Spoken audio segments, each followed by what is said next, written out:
Hello there, my dearly beloved listener. This episode I talked to comedian and sufferer of depression Paul Gilmartin, and Casual and Cordial with Karthik returns to talk top movies of 2018. And also I share some fast facts on depression. That's all on the fanciest, schmanciest public health podcast. Healthy Schmelthy.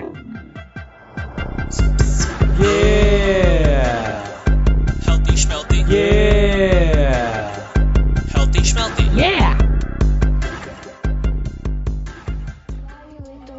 You don't listen, so you ain't never heard of me. Why they always testing me, provide you with the recipe. You don't listen, so you ain't never heard of me. Why they always testing me, provide you with the recipe. You don't listen, and you ain't never heard of me. It's highly prominent that I am dominant, shining, I'm confident. You take the L's, we're cut from a different cloth, I'm the opposite. Back when I would rush the freights, when 24 was number 8, woke up and hit the roach, and now I'm running late. Turning back the clock, Lafayette and Hellman walk the block with felons, just some local madness. Home court advantage, hold our trophy high. You could check credentials while we flex our pencils. I could feel your trembles, rose me rebel, filled the bass and Welcome to Healthy Schmelthy. I'm Rishi B, your public health mix master. That's right, I'm a mix master.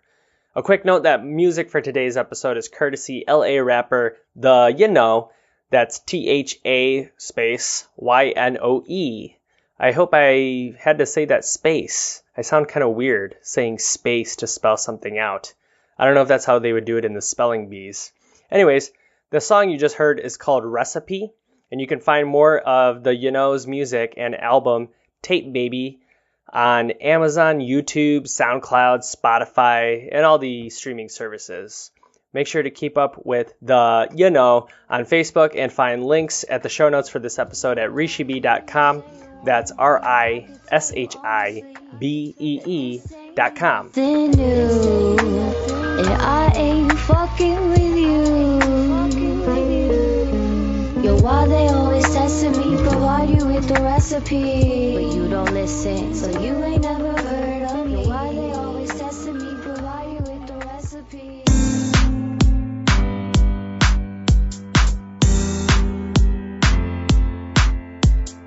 Trying to stay healthy can be a chore. One day, red meat's a great source of protein. The next day, you should only eat it once a month. Red meat, it will kill you and haunt you in your dreams. That's why I decided to use my Master's of Public Health degree and years of experience in healthcare to create the Healthy Schmelthy podcast. In order to demystify the perplexities of healthcare and help you be a little bit more informed on your well-being, one episode at a time. Steer you the right way. Yeah, that way. Wait a second, Migos. This way? Yeah, that way. Oh, okay. Thanks, Offset. All right, well, first up on this episode, I share some positive news in a segment I call Good News, Everyone. And then Casual and Cordial with Karthik returns. My friend and fellow movie lover Karthik Sivaraman and we talk 2018 movies that we're looking forward to. Then later, comedian and depression soldier Paul Gilmartin, host of the podcast, The Mental Illness Happy Hour, shares his experiences with depression, coping tips for mental illness, and the different kinds of therapy that are out there. But hey, there's so much squabbling happening in the government, violence happening on a seemingly daily basis. I think we could all use some positive news. And I know what you're asking me though. You're like, Rishi, how can there possibly be any good news? Good news, everyone!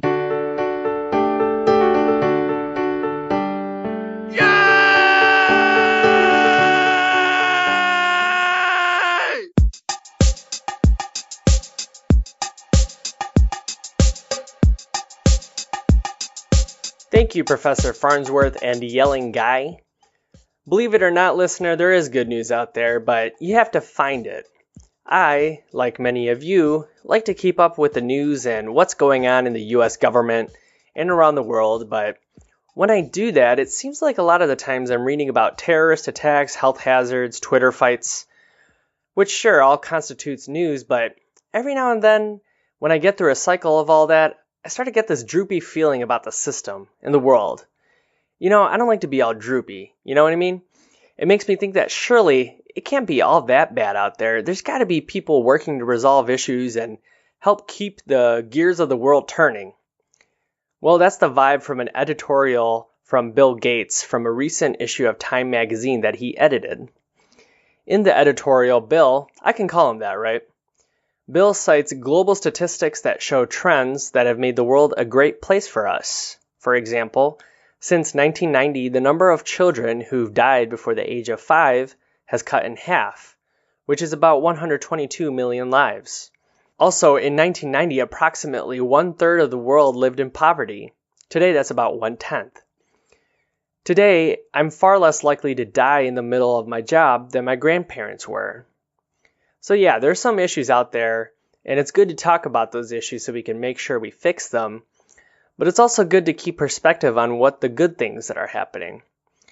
You can get more perspective on all that and read Bill Gates' entire editorial at the show notes for this episode at rishibee.com. That's RISHIBEE.com.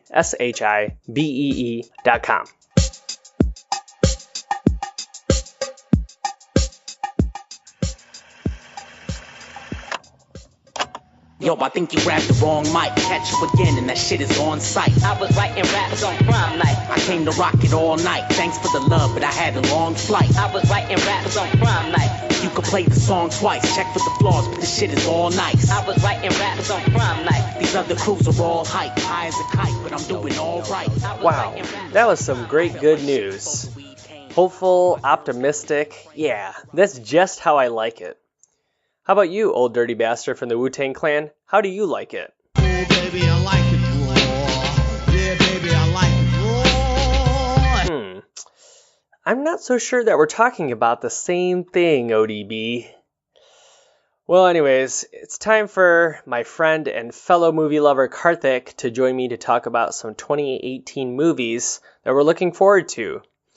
But first, a quick note that all episodes of Healthy Schmelthy can be found at rishibee.com, podcast catcher apps like Stitcher, Pocket Casts, and also you can find episodes at YouTube. Stay connected with the latest healthcare news by liking the Healthy Schmelthy Facebook page and following at RishiBH on Twitter.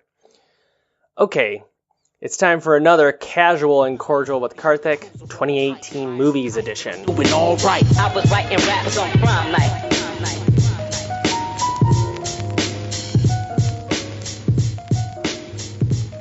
Alright, hello everyone. I'm here with my main man Karthik, for another segment. Well, I'm saying another, because I assume we're going to have many. But we're calling this segment Casual and Cordial with Karthik. How about that, right. everyone? Little alliteration for you. The CCK, the world famous CCK. Karthik, how you doing, man? Wait, no, that's CPK, Yeah. Sorry, California Pizza Kitchen.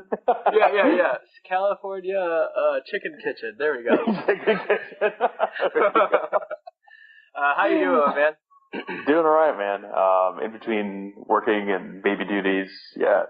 All right. Yeah, baby duties and duties. Doing well. Right. Nice. Nicely done, sir. All right, and that's the segment. Goodbye, everybody.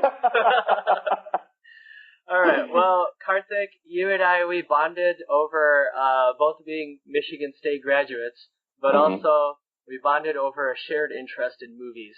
So with that in mind, I thought it might be fun, but everyone has the movies of next year to look forward to.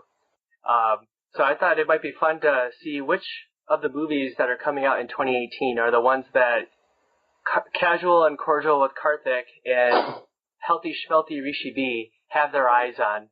And so let's get started. How about you start things off, Karthik? What's a movie you're looking forward to from 2018? So I think following on the trail of Spotlight, there's a movie coming out called Post. And it's going to be about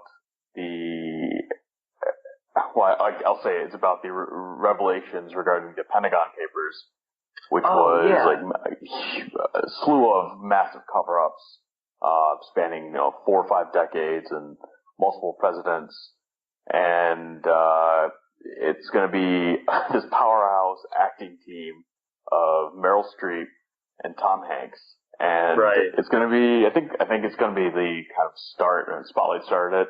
It's going to be the start of a bunch of insider information and how newspapers took that information to, brought that information to the world or to the, viewing of the world.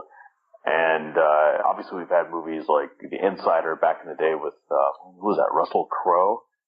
And Spotlight is obvious. And then there was, Jason Gordon-Levitt. Joseph Gordon-Levitt. Joseph Gordon-Levitt. JGO. I think the vehicle of showing the newspaper, the newspaper room and how these reporters are basically hunting information down and presenting it in written format. That magic, that anxiety, those type of events don't happen as much now because I think the information flows so much faster these days than it did back in the 60s and 70s. Interesting to see how all these movies are portrayed, where it's actual, people interacting or on the phone or in person gathering information. Right. Yeah. It is interesting, and you brought up Snowden. I saw that. I vaguely knew of all the stuff that Snowden did beforehand, but and I've heard people talk about not wanting to watch Snowden because, it's going to be something that, makes Snowden look like a hero, blah, blah, blah. And which I thought was interesting because I watched it, and I wonder if people aren't able to watch things and retain their opinions. You know what I mean? I don't know, but people have a very difficult time separating their opinions from their sense of self. Yeah, and like Snowden, I was able to watch that, and it does try to paint Snowden as kind of a hero, but also like what kind of pushed him to reveal what he did. And so the only thing I got out of that is, I can appreciate why he made the choices he did. If I were in his shoes, I wouldn't have done those things, even if I had the same suspicions. This Post movie, it's going to be a little politicized just inherently, kind of like what you were bringing up, Karthik, just because it's the Washington Post. The Washington Post has done a lot about revealing things about the Trump administration. But this kind of brings up some of the history there, and even more so beyond the politicalization, because of all the Pentagon Papers and what they were going to reveal, there was pressure from the White House at that time, the Nixon White House, because I watched a trailer for this, of shutting down the Washington Post if they put those stories out. Right. So it's more about like a business against government kind of thing. Well, on top of that, it's a challenge of Bill of Rights, First Amendment, sure, absolutely. Having freedom of speech and freedom of the press. So, and again, we're circling back. We're running into the same thing where we have a president that says, certain news organizations are fake news, or certain news organizations need to be shut down, or certain organizations are better than others. So it's going to be a very, very, I'm hoping it's going to be a very interesting reflection of what happened in a different time on what's currently happening. So history in this context is extremely important. Do you have the papers? Not yet. This is a devastating security breach that was leaked out of the Pentagon. The most highly classified documents of the war. The Times has 7,000 pages detailing how the White House has been lying about the Vietnam War for 30 years. The way they lied, those days have to be over. Okay, well, that was cool. That's a fun one to look forward to. That's Merryl Streep. That's coming out January next year. Merryl Streep and Tom Hanks are the big hitters there. So, all right, Karthik, what do you got next? What I got next is an interesting take on a classic story. You've seen Benedict Cumberbatch portray him. Cumberbatch. You've seen Robert Downey Jr. portray him. Robert Downey Jr. You've seen the legendary Jeremy Brett also portray him. And now you get Will Ferrell as Sherlock Holmes in the upcoming, in the upcoming Holmes and Watson, teaming up with the ever hilarious John C. Reilly. So Will Ferrell, John C. Reilly as Holmes and Watson. Oh, wow. Yes. I saw this and I am giddy. I'm cautiously giddy because I want this to be good, and if it's not good, I'll be very sad. But it's Will Ferrell, you know. At minimum, you're gonna get like 5 laughs, so it's almost worth it right. just to go for Will Ferrell. But it's Will Ferrell and John C Reilly, so that's just amazingness right there. Right, and it's going to be out just in time for Thanksgiving, a little bit earlier than Thanksgiving, November 9th next year, so November 9th, 2018. And there's not much information out on this. I had read about this a while back, and I just kept thinking of stepbrother jokes because yeah, right. You know, did we just become roommates? Yep. You want to go solve some murders? Yep. This should be fun though. I see that it's written and directed by one of the Coen brothers. So I mean, it's a good little development there. It has a strong framework. I don't know if it's one of the Coen brothers as we think of it, but this guy was director for Get Hard and let's see, screenwriter for a bunch of movies. Top Thunder, Idiocracy. Right. So yeah, hopefully it's worthwhile and not a dud. Yeah, I think it should be fun. And Ralph Fiennes is going to be it. I got a feeling he's going to be Moriarty. I'm just going to call it right now. Probably. Yeah. Fantastic. He goes from Voldemort to Moriarty. Great. Yeah, it's just a villain after villain, I guess.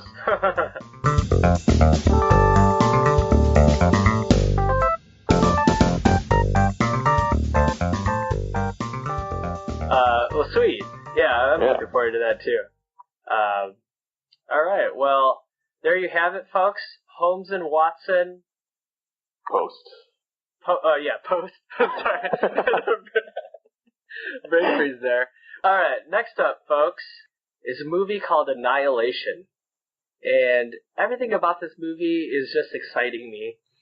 And there isn't actually a whole lot of detail that's about this movie just yet. Beyond that, it's going to be a sci-fi adventure kind of fantasy kind of thing. And the details that are given about this, it's starring Natalie Portman, Jennifer Jason Leigh, who people may recall from, who I most recently recall from the Twin Peaks season 3 that was just out.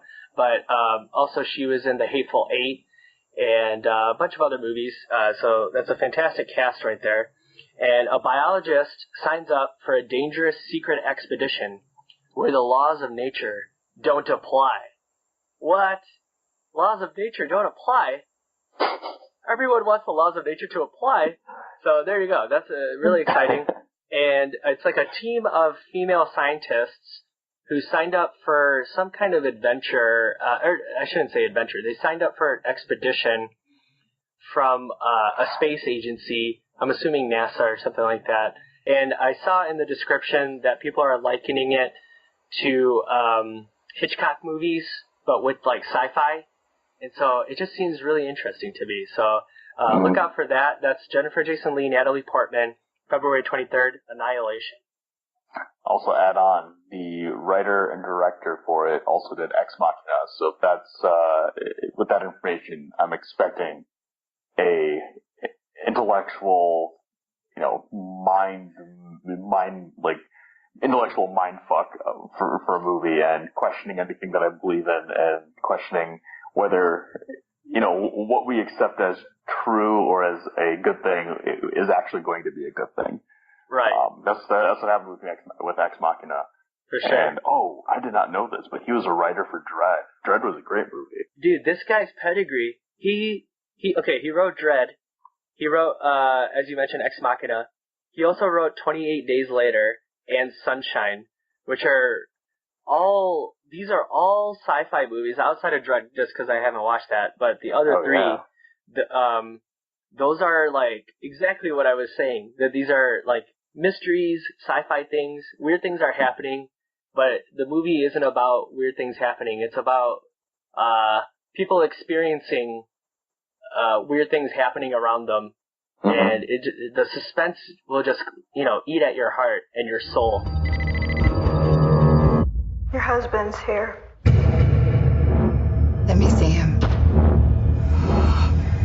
was extremely ill.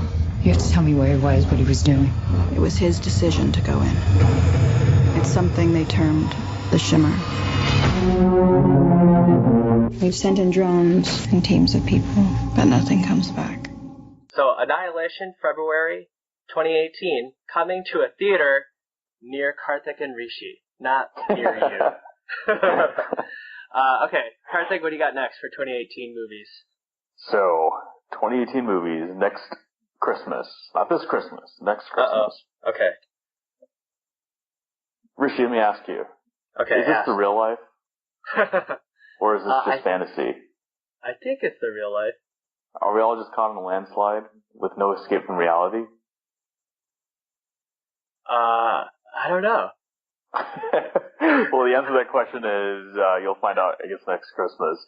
Bohemian Rhapsody, I guess a sort of biopic of Freddie Mercury and Queen is going to come out. Sweet. And Queen is like one of my all-time favorite. For sure. Initially Sacha Baron Cohen was attached to portray Mercury, and he dropped out because he felt that the writing and directing, or the producing team wasn't giving him artistic license to portray Freddie Mercury as he was, which was a gay man in the 70s and 80s, part of this rock opera mega group that was, taking the world by storm. Right. But the consolation prize, if it's really a consolation that, and it shouldn't be considered a second place or by any means, Rami Malek of Mr. Robot fame is now casted as Freddie Mercury, and there's one production pic of him as Freddie Mercury, and it looks spot on. And we'll see we'll see how the singing goes. That's awesome. Yeah, I'm looking at that picture as well, and yeah, he captured it. Absolutely. Yeah, Freddie Mercury is an interesting character, and I imagine just with anyone who's a celebrity, just anyone, if you pick at their lives, from the surface everything seems good, but if you pick at their lives a little bit, you'll start seeing the bad. Yep. And Freddie Mercury is human like the rest of us, but I've heard a lot of things about similar to you, Karthik. I got into Queen in college, and my jams were Bohemian Rhapsody, of course, We Will Rock You / We Are the Champions, and then also Don't Stop Me Now. Those songs, holy cow, those took me all the way from one side of campus to the other. Freddie Mercury was complicated, and I heard an interesting quote from the singer, the guitarist from Queen, and Brian May, and he said that he was asked basically, was Freddie Mercury gay? And Brian May said, you know what? All those nights after we did shows, I saw women go back there and I saw men go back there. I think Freddie was Freddie, and I always remembered that. Freddie was Freddie. Yep. And I think that's what the change in direction that happened is that Sacha Baron Cohen wanted to go with a more of a Freddie Mercury biopic, but I think the direction now is more of a Queen biopic, and Freddie Mercury is maybe the main focus of it. Yeah. But yeah, I'm looking forward to it, and cool. hopefully it's good.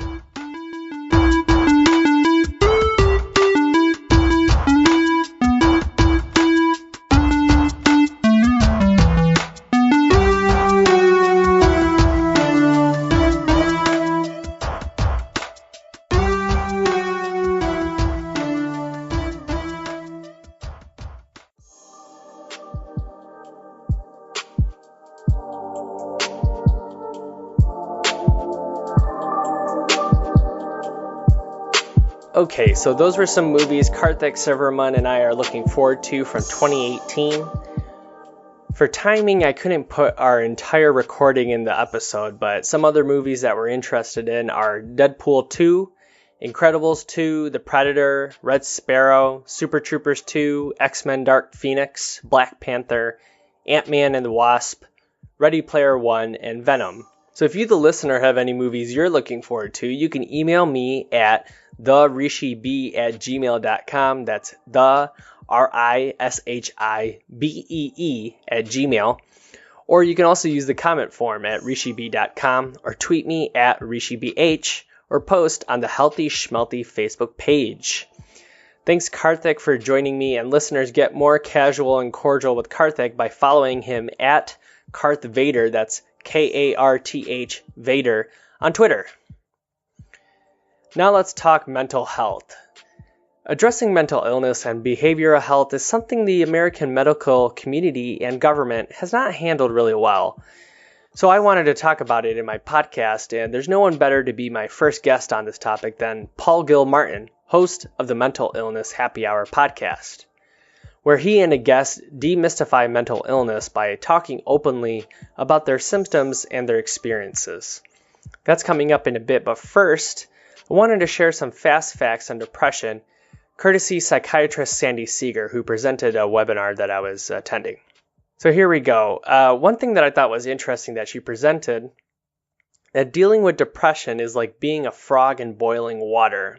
So if you're a frog and you get put in a pot of boiling water, then the frog is going to jump out because it knows it's boiling, so it's going to save its life and jump out of the pot of boiling water. But if instead you put the frog in a pot of lukewarm water and you very slowly bring it to a boil, the frog is going to die.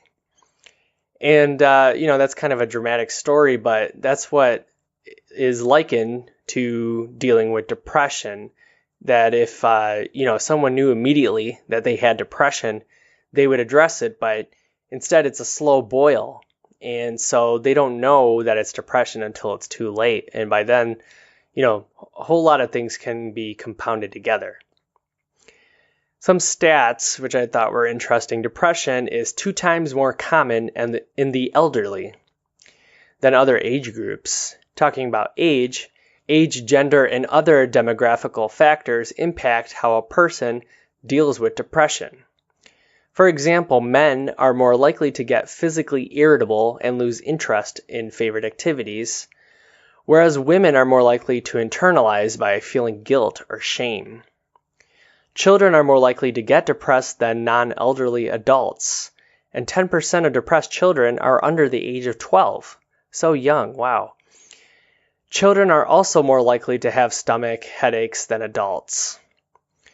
Causes of depression are hard to determine because it's usually not just one event, but a series of events that causes it. But examples include significant life changes, loss, genetic factors, and side effects of medication.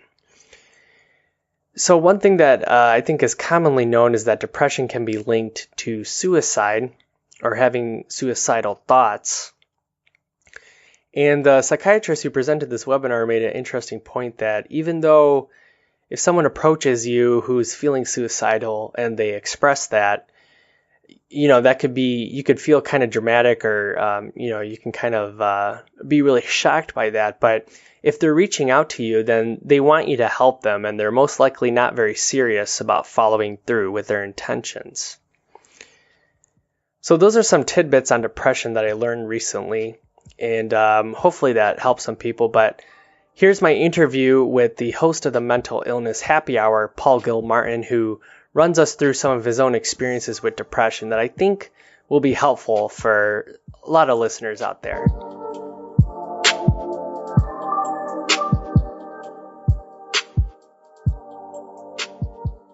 Okay, I'm here with the comedian and the host of the Mental Illness Happy Hour podcast, Paul Gilmartin. Paul, thank you so much for joining me. My pleasure, Rishi. Thanks for having me.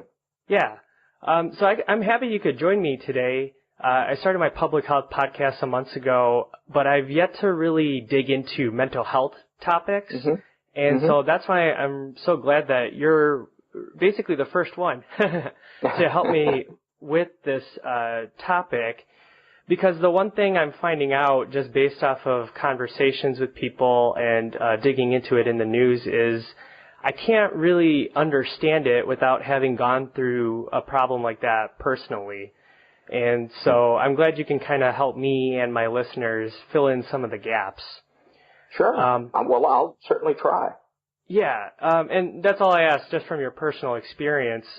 And so let's just kind of take a step back for the benefit of my listeners. Can you describe your podcast, The Mental Illness Happy Hour? It's a weekly conversation, audio conversation between myself and a guest. That's about half of the show. And we talk about anything past or present that we've emotionally or mentally struggled with. And it's pretty rare that the mental and the emotional don't overlap, which is one of the reasons why mental health is so confusing, because you can't quantify something, and then you throw in society's stigmas around things, et cetera, et cetera. The other half of the show is listeners fill out surveys online anonymously, and they share their deepest, darkest secrets, their struggles, etc. And you often get stuff in those surveys that people won't share when their name is attached to something, and those are extremely illuminating. And the podcast is basically that in a nutshell. I sometimes share about my personal experiences. We've done about 358 episodes to date. We started in March of 2011, and it's very raw. It's very uncensored. It's exactly the kind of show you could never have on broadcast radio. Absolutely, yeah. And just I found your podcast from the Earbuds documentary that came out, I think. Oh, great! Yeah, everybody should go see that documentary. It's great. Absolutely, yeah. It was really great. They talked to you, and you described your podcast, and I had this interest in learning about mental health. And man, the first episode I listened to, I'm forgetting which specific episode that was, but I think one of the first surveys, this person was describing themselves as wanting to be a bench. Like, why can't I just be a bench? Oh, yes, I remember that one. I don't remember what episode that was from, but yeah. Yeah, and that was so deep. I was like, wow. So just from listening to that, I was like, wow, you've touched on something that is really, connecting people who've gone through these kind of experiences. I don't know what exactly that is, but man, it kind of showed me really how much I just don't understand about it. Well, one of the reasons I started the podcast was to kind of expand the conversation, because it is such a confusing topic. But more than anything, to bring comfort to people that are suffering and think they're the only ones. Because as I began to get help, I suddenly realized that I was not as alone as I thought I was, and that brought me a lot of comfort. And so I thought I'd like to be that hand reaching out in the waiting room. We're not the doctor's office. I'm not a therapist, but that doesn't mean you can't have conversations that help people. Sure. So how about you take us back to 2011? What kind of led you to creating the podcast? I went off my meds, despite my psychiatrist strongly urging me not to. And when I had tried in the past to get off them, the depression would usually come back within about 6 to 8 weeks, but it didn't. So I thought I was in the clear. And about 5 months after going off them, this would have been in late 2010,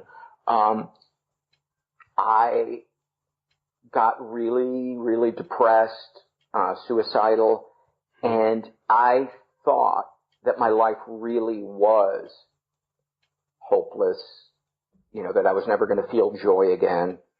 And I didn't realize until I'd experienced that for about a month that it was the depression.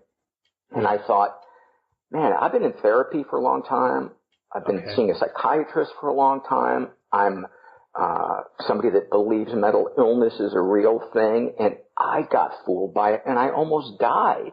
I thought somebody has to talk about mental health in a way that is compelling and,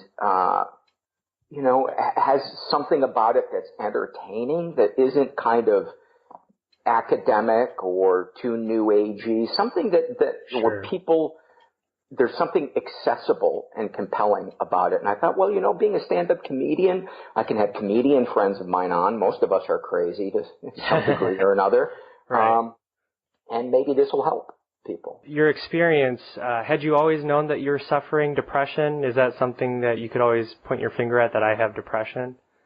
No, it wasn't until I went to see a psychiatrist in 2002, roughly, and he refused to treat me anymore until I quit drinking, because he said, we won't make any headway in dealing with your depression until you stop putting depressants into your body.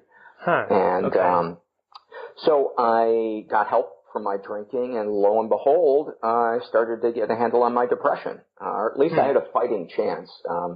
I have what he calls treatment-resistant depression due to childhood adversity.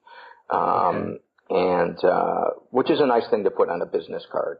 It definitely makes you memorable. The childhood thing, that's something, I don't know why I didn't really think about that before listening to your podcast, but there's a couple commonalities I hear from the episodes that I've listened to, and one of them that I thought was interesting was something happening during the childhood, whether that be, a direct trauma of some kind, or just, kind of unaddressed issues, health issues.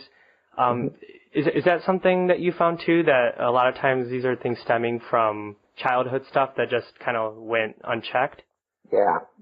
I've learned so much doing the podcast, but one of the things that I've learned doing the podcast is it doesn't matter whether you were beaten, molested, verbally abused, or just had parents that couldn't emotionally connect to you or didn't have time for you.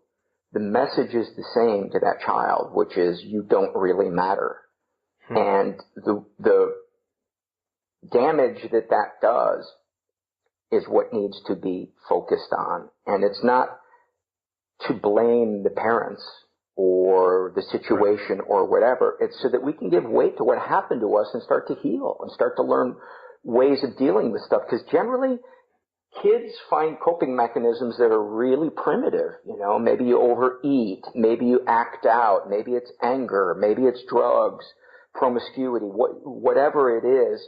Those may work in the short run when we're young, but eventually the ramifications of those get worse and worse the older we get. And so for me, a big part of the healing has been just learning healthy coping mechanisms, surrounding myself with a support network of people who are compassionate and understanding, reaching out to them when I'm when I'm struggling, taking their phone calls when they're struggling. The list goes on and on. Sure. So some of that environmental stuff, would you say that that's kind of a good starting place for someone who's going through depression or something similar? Like for yourself, you mentioned that doctor telling you that that they can't treat you without you stopping with alcohol, and then surrounding yourself with the right people. Is that kind of something you would say is a good starting point? Yes, absolutely. I think talk therapy and addressing any addictions that might be present or unhealthy relationships. And a good therapist would be able to help with that. And it's really important with a therapist to be honest with them about everything, because they can't help you if they don't know all the details of what's going on. I read so many surveys by people who had some kind of sexual trauma as a kid, and they feel shame about it, and so they never tell their psychiatrist or their therapist. And it's like, well, how do you expect them to have a really detailed plan of healing for you if they don't know about your biggest, deepest wound? Why they always testing me, provide you with the recipe. Provide you with the recipe, but why you testing me? Haha, yeah. Yo, we cooked up something quite lovely, don't you think? The wino transmitting live.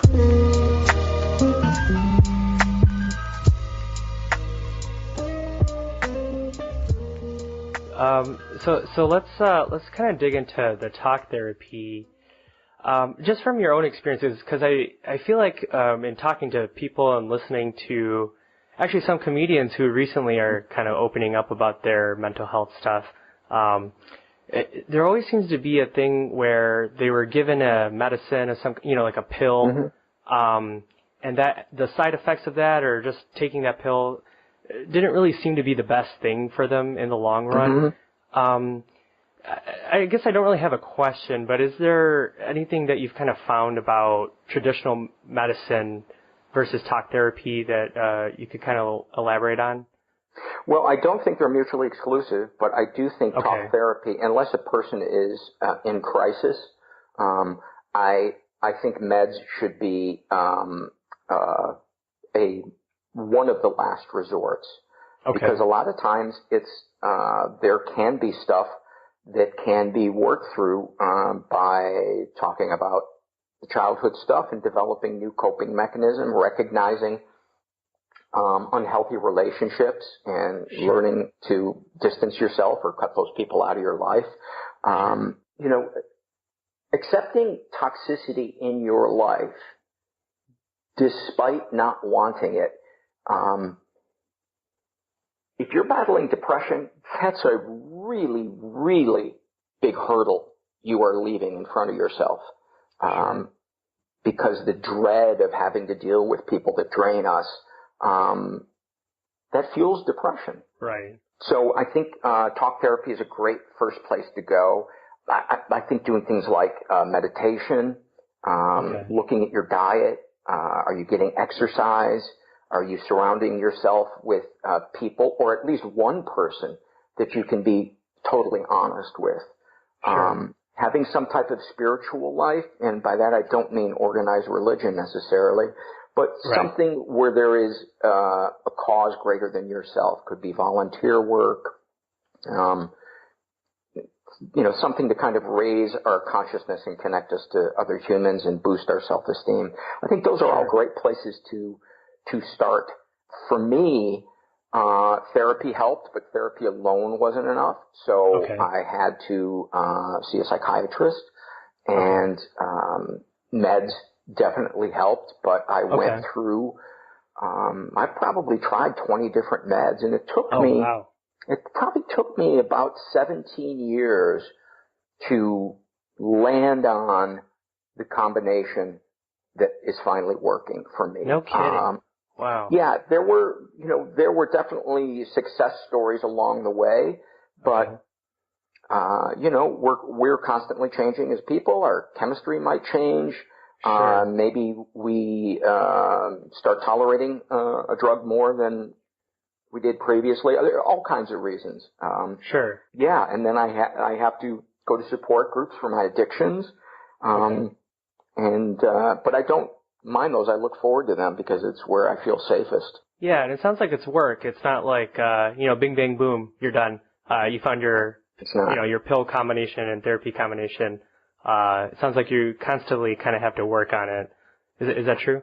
Yeah, because I think for most people, while there may be a genetic component to the mental illness, a lot of times there is something that triggers it in your environment, and there's a good chance that your coping mechanisms along the way haven't been that ideal, and a pill's not going to give you new coping mechanisms.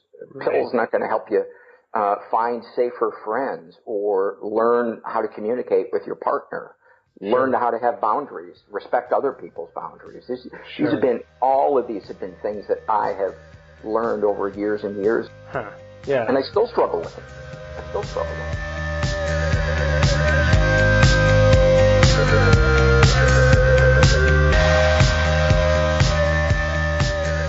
So, when you were first trying to address your depression, were you trying to find the pill or, the right pill that would fix it, or were you kind of easy into getting into a therapist? I wasn't even thinking about meds when I first started seeing a therapist. I was 24 years old, and I just had so much anger inside me. And depression and anger go together. And the anger tends to be either directed inward at ourselves or directed outward at other people. And mine was kind of both. And the therapy helped me recognize that there was some stuff in my family that was not healthy.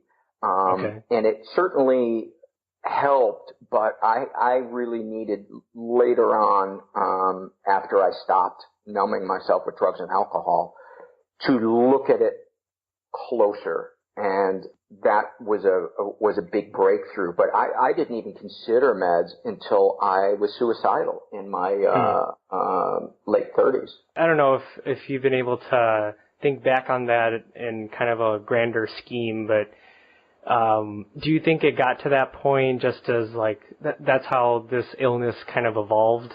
It got to that kind of point of the suicidal thoughts? Yeah. Because I wasn't dealing with my drug and alcohol abuse, and I had stopped going to therapy, and so I wasn't digging deep into finding out how I really felt about people in my life. Sure. Because a lot of times when kids grow up in abusive environments, they blame themselves because it's easier to say, well, I don't deserve love, or I'm dirty, or I'm bad, than saying, I'm in the care of somebody who's not safe and I'm stuck here for another 10 years. So, you know, a big part of healing is re-examining those negative self-beliefs, and they are like a tattoo, man. They are on there hard, and it takes a lot of work to undo them. And for a lot of us, it's a lifelong process. It's not just I'm fixed now, I love myself, and I see every relationship in my life accurately. Sure. Have you found that like insurance companies, for the most part, and I guess like hospitals too, do they provide pretty relatively easy access to talk therapy? It depends on the insurance company and the hospital, and it varies so widely. It's unbelievable. I tend to think that we are in the dark ages of understanding and treating people with mental illness. It's getting better, but we're still in the dark ages. There's still a tremendous amount of stigma. I still come across so many people who are ashamed to say that they go to a therapist, or that they take meds, or that they were sexually abused. And it's tough. There's such a battle. We tend to want to think of mental health as something separate from issues that we see in society. But I think it's linked to everything. You look at the decisions. I just watched this documentary on the Vietnam War, and 3 presidents in a row, Kennedy, Johnson, and Nixon, there's audio tape of them all saying, I know that this war is unwinnable, but we've got a re-election coming up. Right. If those people, I mean, maybe they were born so deeply narcissistic that there's nothing we could do, but somebody that is that out of touch with a sense of empathy, they're sending kids to their death because they want to be reelected. I think if we began teaching kids how to recognize feelings and understand boundaries when they're very little, their coping mechanisms would be better. Because a lot of people will reach for drugs, they'll reach for money, they'll reach for power. I think if we really focused on mental health, we'd be in less wars, there'd be less domestic violence, there'd be less addiction, or if there was an addiction, people would be less ashamed to go get help for it. You'd see less corporate thievery, just on and on and on. Girl, it's over. I choose the mic over you. Girl, it's over. I choose the mic over you. Girl, it's over. I choose the mic over you. Girl, it's over. I choose the mic over you. Girl, it's over. I choose the mic over you. Girl, it's over. I choose the mic over you. Girl, it's over. I choose the mic over you.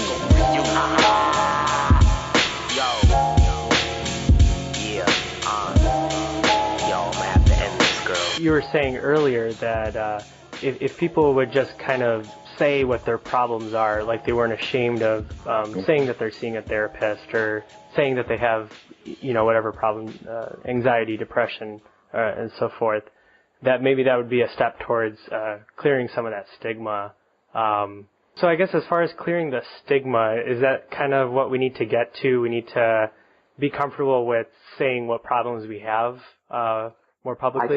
I think that, and I think the other thing is we need to remove the hurdles to getting care. I know people that aren't afraid of getting help. They can't find it. Okay. They can't afford it, or it's too far away, or the people they go to aren't experienced enough or funded enough to help them. Oh, there's a care gap that is shocking in this country. Shocking. I've been seeing some of these like telehealth, teletherapy services. Mm-hmm. I don't know how much you've experimented with the different kinds of therapy, or I don't even know if there are different kinds of therapy. Let's start there. Are there different kinds of therapy? Yeah, there's different what they call modalities of therapy. One could be cognitive behavioral therapy, another one could be Gestalt therapy, and on and on and on and on. But the thing that most of them have in common is it's you and another person sitting in a room, and that other person has been trained to try to help you in a way that they believe is most effective. Now, there are some terrible therapists out there, but there are a ton of great ones. And I had never considered doing online therapy until a sponsor approached me and said, would you be interested in having us be a sponsor? And I said, well, I've never done online talk therapy. Let me try it.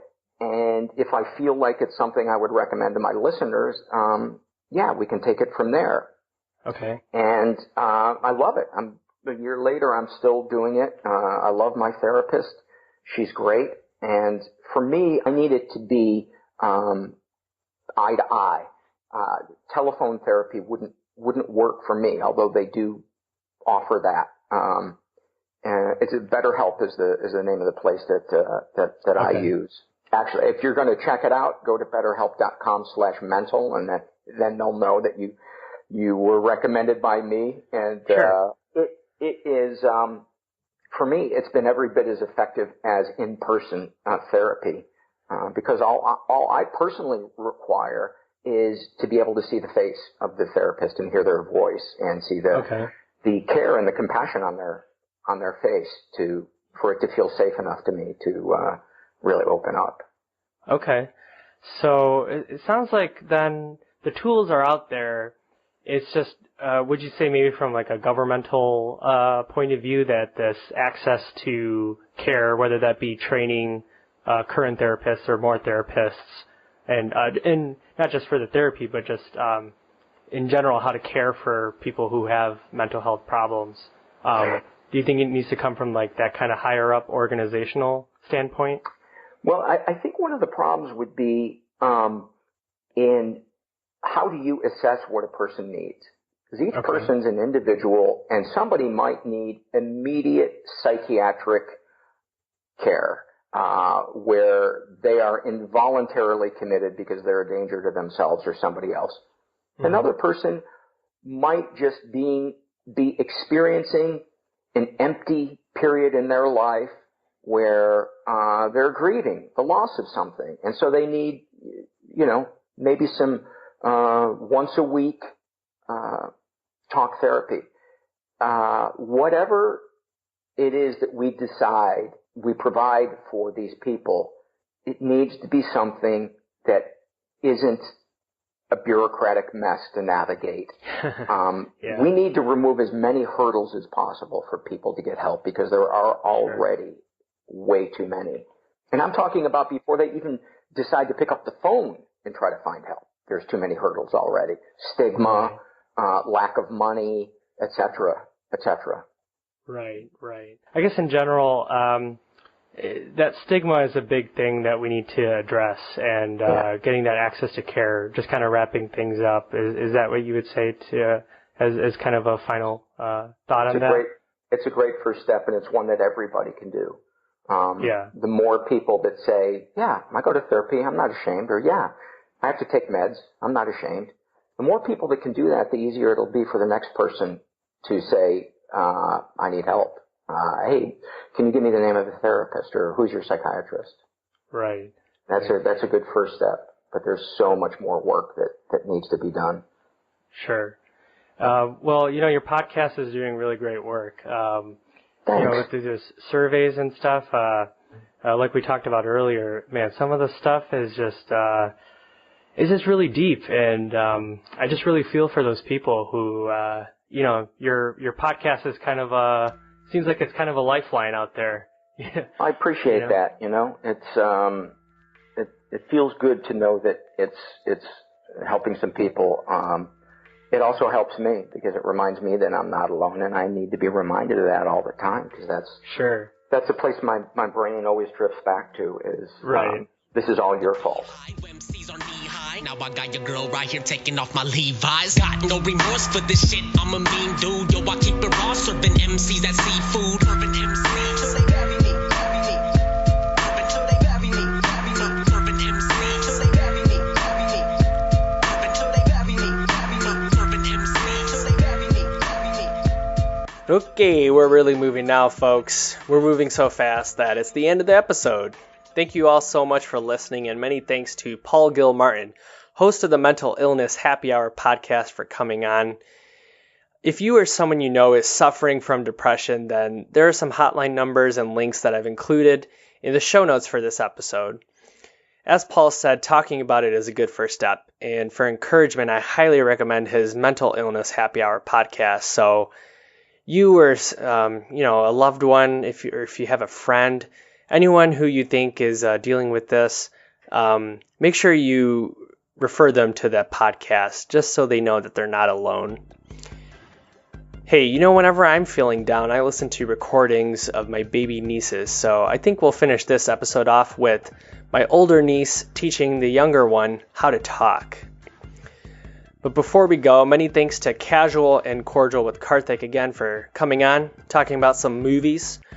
And once again, you can find Karthik on Twitter at KarthVader. That's Karth Vader. And many thanks to the for the jams. If you dig the check out their YouTube and Facebook page, links to which are at the show notes for this episode at rishibee.com. That's RISHIBEE.com. Hey, if you have any comments, make sure to email me, therishibee@gmail.com, or use the comment form at rishibee.com. And make sure to tweet me at therishibeh. Thank you, listener, for your listening. Hope you're feeling healthier, and maybe, just maybe, even a little healthy schmelthier.